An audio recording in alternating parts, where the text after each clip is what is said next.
Benjamin, parce qu'il y a cette enquête de Benjamin qui nous a vraiment interpellés ce matin à propos des adolescentes. Et quand on dit adolescentes, c'est vraiment 14-15 ans, hein, Benjamin, qui ont recours à la chirurgie esthétique pour ressembler à leur filtre des réseaux sociaux, notamment Instagram, Snapchat. Mais ce n'est pas un phénomène isolé, c'est-à-dire que c'est un phénomène mondial et qui a des impacts en France. Tout à fait. Avec Marine Trouchot, on a pu suivre Jade, 15 ans, lors d'un rendez-vous chez son chirurgien esthétique à Paris. Alors, tout ça se fait évidemment avec l'accord de sa maman. Il s'agit d'une injection au niveau du nez parce qu'elle veut gommer une bosse qui la complexe, dit-elle, depuis 2-3 ans. Elle nous a montré les photos, vous savez, les fameuses photos avant, après, pour montrer à quel point elle ressentait ce besoin. Et puis comme on était sur son téléphone, on a pu constater que c'est vrai, elle passait pas mal de temps sur Instagram, qu'elle utilisait les filtres de réseaux sociaux pour transformer un peu son visage. On lui a demandé forcément si ça fait jouer dans sa décision. Ça nous influence beaucoup en tant que jeune fille, de voir tous les mannequins, toutes les youtubeuses, les filtres et tout ça. Mais après, pas vraiment, je pense que c'est plus pour moi et pas au contraire pour tous les réseaux sociaux, mais plus pour moi-même, me sentir mieux dans mon corps. La chirurgie, les injections, je pense qu'on a le droit, notre corps c'est notre propriété, donc on fait ce qu'on veut avec. Voilà, elle ne nie pas l'influence des filtres, des youtubeuses, mais elle dit que c'est quand même pour elle. D'ailleurs, elle veut aller au bout de la démarche. Quand elle aura 18 ans, c'est décidé, elle se fera carrément opérer, elle nous l'a dit.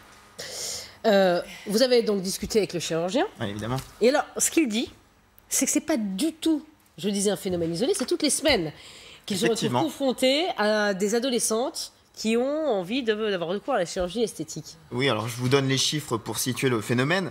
2 ados par semaine qui viennent le voir pour de la chirurgie. Une nouvelle tranche d'âge 14-17, c'est assez fou, 95% de filles dans cette tranche d'âge. Et lui, il le constate, il y a clairement un effet, entre guillemets, filtre Instagram, et ça peut mener assez loin, écoutez-le. Avec leur filtre, c'est très stéréotypé. Les traits du visage sont affinés, le nez est plus fin, est plus petit. Certaines gamines, aujourd'hui, elles se détestent au naturel et sans filtre. Et je vous dis, certains ne mangent plus, d'autres, on voit les notes chuter à l'école jusqu'à ce que les parents puissent accepter ce principe. Voilà, c'est ça, c'est que ça va jusqu'au chantage aux parents. Donc c'est pas évident. Lui, il conseille, s'il y a vraiment une demande insistante, d'aller voir le spécialiste qui peut raisonner l'adolescent en tant que professionnel. Dans 19 cas sur 20, donc dans les ados, il ne pratique aucune intervention. Il le fait. Il les raisonne. Il les raisonne, il leur explique. C'est pas faisable. C'est techniquement, ne serait-ce que pas faisable. Et ensuite, quand il le fait, ce sont des injections très légères. Il faut que ce soit un projet cohérent avec la famille. Il le précise parce que aussi c'est un budget. Concrètement, une injection. 400 € quand même. 400 € l'injection. Sachant qu'on en refait oui, c'est ça, régulier. C'est pas durable. Voilà. Est-ce que les psychiatres n'ont pas un rôle à jouer peut-être là-dedans? Alors, les collaborations entre les psys et les chirurgiens, ça n'existe quasiment pas. C'est ce que déplore d'ailleurs le psychanalyste qu'on a rencontré, les spécialistes de la relation entre jeunes et réseaux sociaux. Et lui, pour, on va dire, essayer de réduire un peu ce phénomène, il fait appel aux influenceuses.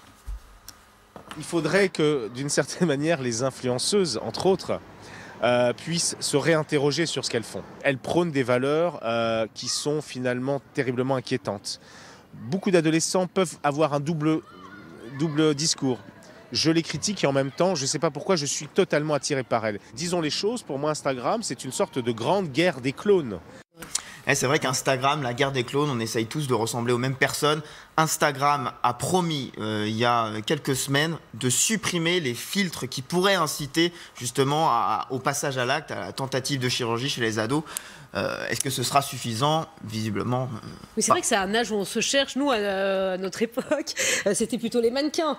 Il y avait aussi ce phénomène, on disait les mannequins étaient trop maigres, les adolescents essaient de Alors ce que dit le psychologue, c'est qu'il disait qu'avant les ados, pour suivre la mode, il fallait changer de vêtements. Oui. Maintenant la mode, ça pousse jusqu'au changement du corps. Et ça c'est quelque chose de nouveau. Parce que la chirurgie c'est quand même un acte médical. Oui. Enfin, c'est quand même c'est lourd, ça se fait pas. Oui, mais sur les réseaux sociaux, on voit des influenceuses, des actrices, des mannequins changer très rapidement de visage. Même aujourd'hui, il y a des codes promo pour se blanchir les dents en 10 secondes. Pour changer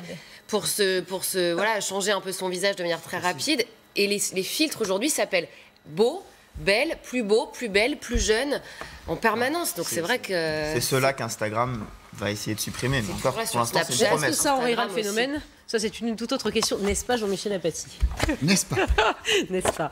Merci, Benjamin, en tout cas. Voilà, ce phénomène qui n'est pas anecdotique. C'est vraiment une tendance de fond. 2 adolescentes par semaine dans le cabinet, ça fait beaucoup.